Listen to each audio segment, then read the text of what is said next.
Boa noite a todos, muito bem-vindos. Eu agradeço de antemão a atenção de todos vocês para o tema que a gente escolheu para esta noite. Tudo me é lícito, mas nem tudo me convém. Ou no plural, né? Tudo nos é lícito, mas nem tudo nos convém.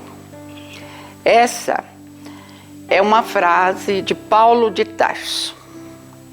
Após a sua conversão ao cristianismo, quando o então Saulo, como era o seu nome de nascimento, estava a caminho de Damasco e foi tocado por Jesus, o Paulo de Tarso tornou-se um dos maiores e mais fiéis propagadores dos ensinamentos do Mestre, juntando-se aos primeiros grupos de cristãos que pouco a pouco iam se consolidando após Jesus ter sido crucificado.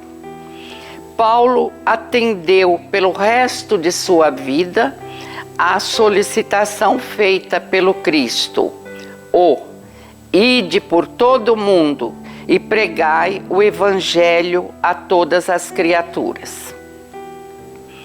As primeiras igrejas funcionavam na própria casa de alguns daqueles homens decididos a espalhar e aprenderem a boa nova. Igrejas, como vemos atualmente, foram sendo construídas ao longo do tempo. Mas, voltando à frase escolhida para a noite, quais foram as circunstâncias que levaram o apóstolo a escrever numa de suas cartas aos moradores de Corinto, cidade que na época, como tantas outras, estava sob o domínio romano, a frase "tudo me é lícito, mas nem tudo convém"? Acontece que, segundo os historiadores, existiam muitos templos pagãos, templos chamados pagãos na época, tanto em Corinto quanto em outras cidades da época. E esses templos estavam adotando alguns costumes que a moral não aprovaria muito. Com muita frequência eram oferecidos banquetes suntuosos, e durante esses banquetes havia rituais, e durante esses rituais eram apresentados comportamentos por parte de sacerdotisas e dos seus adoradores que fugiam aos ensinamentos que o Jesus gostaria. E Paulo recebeu notícias, ele não estava em Corinto, e ele recebeu notícias, ficou sabendo por fontes seguras de que muitos daqueles que estavam comparecendo às reuniões cristãs estariam também inclinados a um comportamento de liberdade excessiva, já que na cidade isso estava se tornando bastante comum. E nós geralmente, achamos que porque é comum, deve ser feito. Infelizmente é assim, e não é sempre, Nem sempre tudo aquilo que está acontecendo é o que nós devemos fazer, Então Paulo, preocupado, como um verdadeiro pastor que queria orientar seguramente o seu rebanho, escreveu uma carta aos Coríntios. E o que significava, se a gente for interpretar agora, acredito que não fugiríamos, do sentido daquilo que ele desejava. O seu alerta queria dizer o seguinte: olha, gente, nós, como resultado das sábias disposições divinas, vivemos no mundo uns com os outros, os grandes, os pequenos, e necessitamos do nosso próximo tanto quanto ele precisa de nós. Nós não negamos isso, nem agora, né? A liberdade absoluta, diria Paulo, como nos ensina, né, o Livro dos Espíritos, só em nossos pensamentos e só interiormente, porque nós poderemos ser proibidos de externar os nossos pensamentos. É claro que isso não é desejável, mas é a única verdadeira liberdade absoluta concedida à humanidade, é a liberdade de pensamento. E Paulo ainda diria assim: por mais alta e importante que seja a posição ocupada por alguém, isso não dá a esse alguém o direito de uma liberdade no seu agir de modo absoluto. Quando extrapolamos o nosso direito à liberdade, quando invadimos o espaço do outro, sem considerarmos que nossos atos poderão trazer prejuízos a nós mesmos ou ao nosso próximo, estaremos agindo mal. Por quê? Liberdade não é libertinagem. A libertinagem prejudica não apenas a nós mesmos, já no momento presente ou num futuro próximo ou num futuro bem distante, mas a libertinagem nos prejudica e pode trazer prejuízos ao nosso próximo. Por isso, nunca será agradável ao Senhor. As nossas ações não podem nos escravizar e, agindo com excesso de liberdade, a tendência é que nós nos tornemos escravos de vícios, seja da mentira, da inveja, da luxúria, do ódio, do egoísmo e tantos outros. Muito mais graves serão as consequências dos nossos excessos, quando com certeza irão prejudicar não apenas a nós mesmos, mas irão atingir direta ou indiretamente outras pessoas, também, como eu disse há pouco, ou muito em breve, ou daqui a alguns anos. E nós vivemos em sociedade para amparar-nos uns aos outros e não para nos destruirmos. Tentando ainda esclarecer para nós mesmos, né, o que significava tudo me é lícito. Significa ainda que tudo que quisermos fazer nos é permitido. Até aí, tudo bem. Se decidirmos por aquela ação e a realizarmos, tudo é permitido. Mas aí vem o mas que Paulo de Tarso incluiu na sua frase bastante verdadeira, bastante orientadora. Tudo me é lícito, mas nem tudo convém. Por quê? Porque, apesar de podermos fazer o que quisermos, em tese, nem tudo convém. Porque nem tudo é útil, nem tudo é proveitoso. E o que não é útil e nem proveitoso, nem para mim, nem para o meu próximo, nem para a natureza que me cerca, nem para os animais, etc., não é aprovado pelo nosso Pai, pelo nosso Criador. O que podemos sim fazer e o que devemos fazer são coisas diferentes. Ah, eu posso, se eu quiser eu posso. Pode, mas haverão consequências. haverão consequências, né? E as consequências são bem diferentes de quando a gente faz tudo o que quer sem respeito a si próprio, como alguém que foi criado por Deus, e sem respeito, sem levar em conta a vida do outro, não é? A lei de sociedade é uma lei natural. Convivemos uns com os outros. Não temos que prestar atenção de não pisarmos, né, toda hora no calo do vizinho, nos pés dos nossos companheiros, não é? Ao contrário, devemos nos esforçar para que a nossa parte seja construtiva, visando o bem geral, né? E às vezes é muito comum a gente ouvir: ah, eu fiz porque todo mundo faz, né?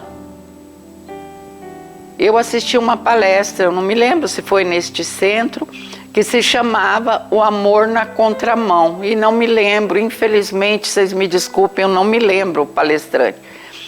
E o tema era O Amor na Contramão. E a essência da palestra era essa: não é porque todo mundo faz que eu tenho que acompanhar. Pelo contrário, eu tenho que ter a coragem de fazer diferente, de procurar fazer o certo.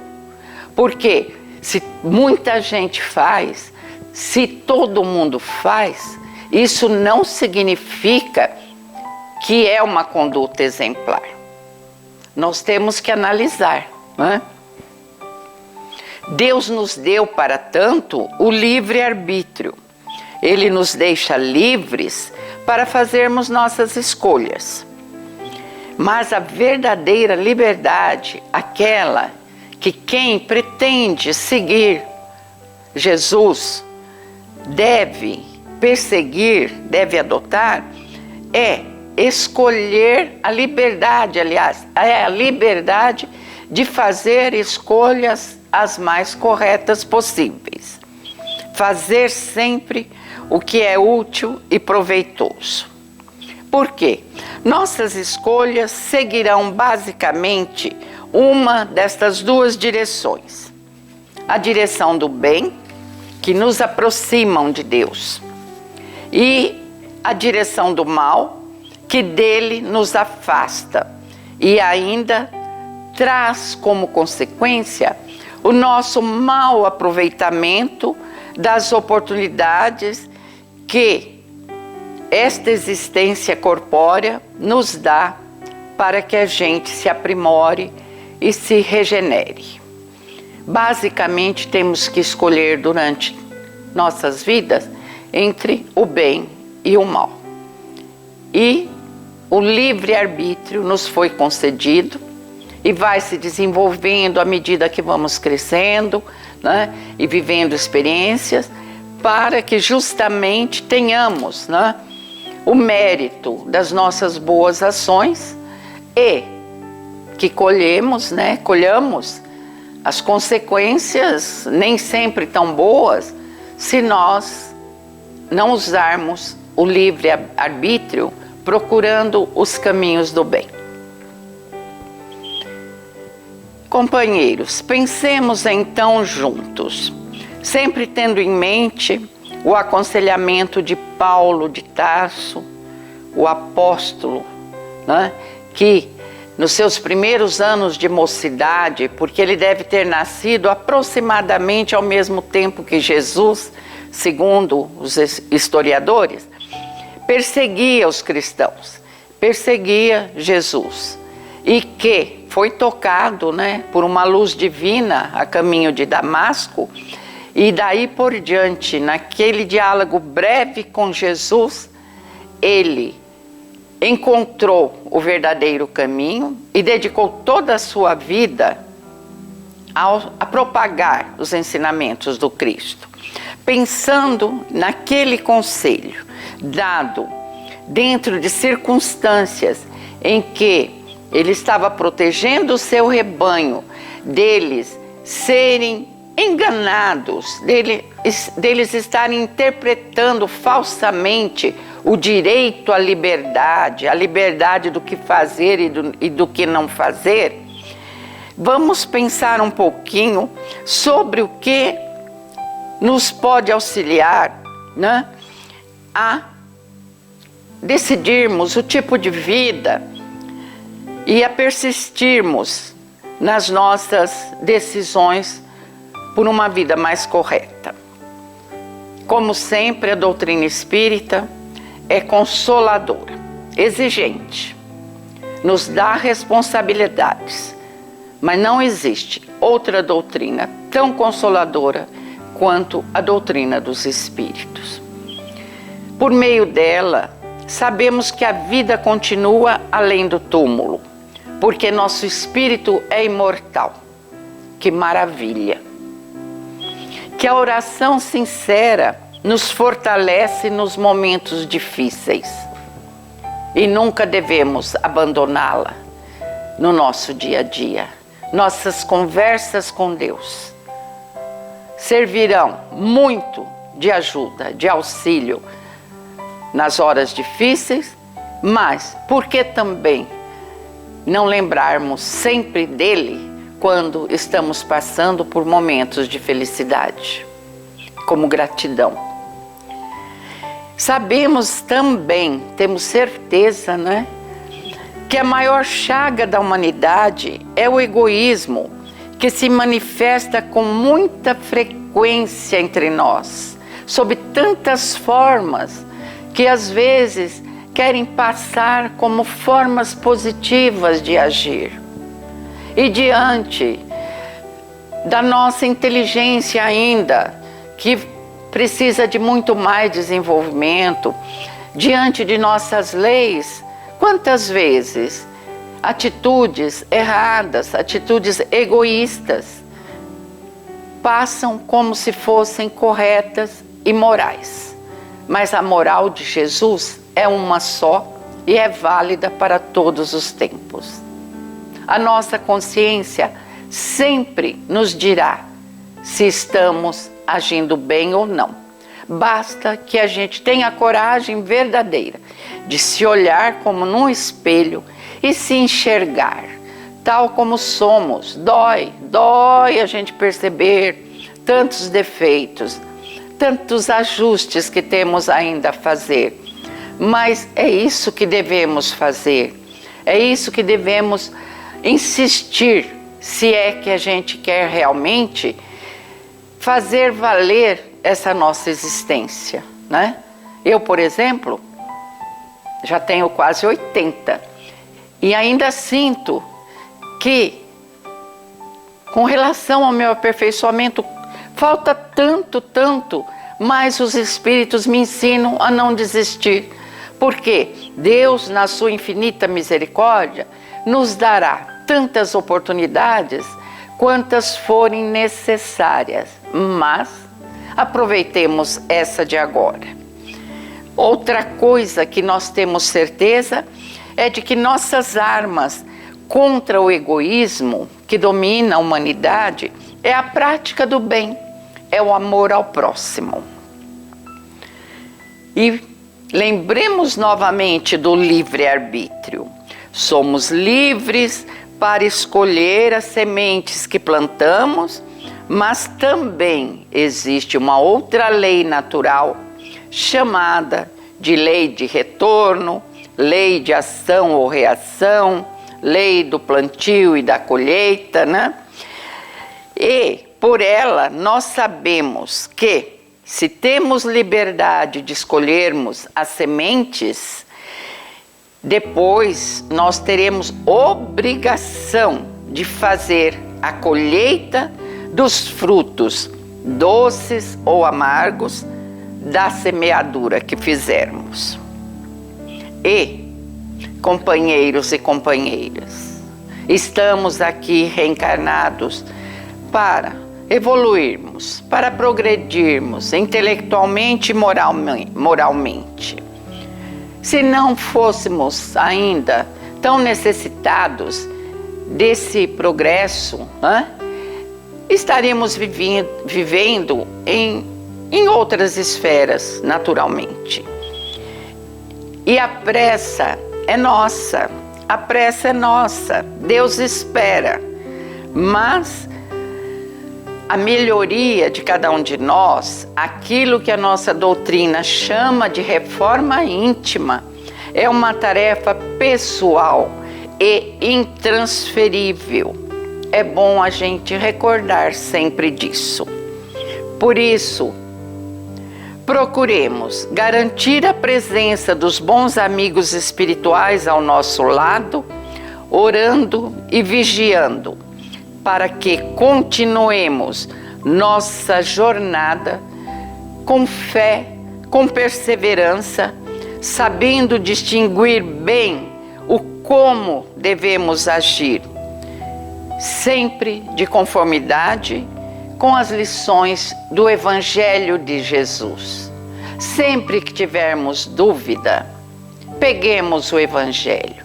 As lições de mais de 2000 anos atrás são atemporais e nós podemos notar como são válidas precisamente para os dias de hoje. Nós somos doentes ainda do espírito. Vamos procurar a saúde na vivência do Evangelho. Não fazemos muito, mas não temos que desistir. É pouco a pouco, né? Degrau por degrau. A mensagem que eu queria trazer esta noite é essa. E nesse momento, agradeçamos a Deus, nosso Pai, a Jesus, nosso Mestre, nosso irmão maior, a espiritualidade presente sempre que nós nos reunamos para falarmos das coisas do Senhor. Agradeçamos porque temos muito mais do que precisamos. Nós temos o necessário e muito de supérfluo. Pensemos nesse momento, no nosso mundo todo, que Deus procure colocar um bálsamo confortador, um consolo, principalmente naquelas famílias que durante a pandemia perderam para a espiritualidade entes queridos. Sabemos que a vida continua e que eles vivem em outros planos. Confiemos em Deus, porque Deus, muito mais do que nós, Ele quer o melhor para os seus filhos. Que Jesus nos abençoe a todos nesta noite.